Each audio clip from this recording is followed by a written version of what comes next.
I den her video her skal vi kigge på, hvordan vi finder det billigste mobilabonnement.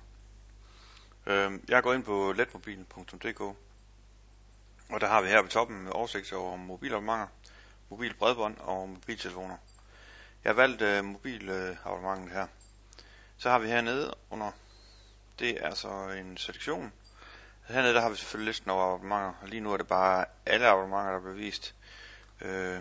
Sorteret ud fra pris, og så derefter taletid, og derefter data.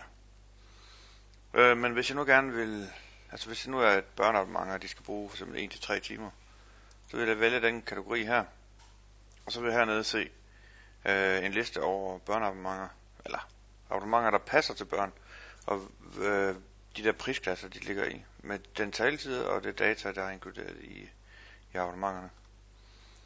Og jeg har så også lavet et 4-7 timers abonnement, 8-12, eller 8-11 timer, og selvfølgelig de her frie tale her, det er så over 11 timer, og der er så,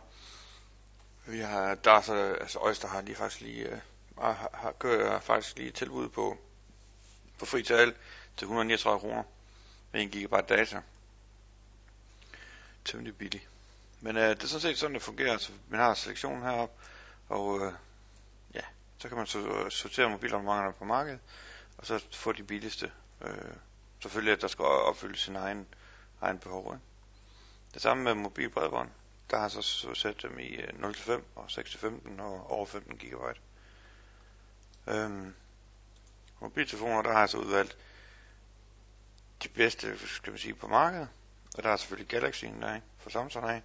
Og så er der iPhone. Og der er så super på iPhone 5. Der er lidt information omkring iPhone. Så er der en prisliste, men der er billigst. Og nede i bunden her, der er så nogle videoer af introduktioner til iPhone 5. Så ja. Men jeg håber, at I kan lide det, og hvis der er nogle ændringer, I gerne vil have lavet, eller nogle ting, I gerne vil tilføje, så er I velkommen til at skrive til mig på remi@680.dk.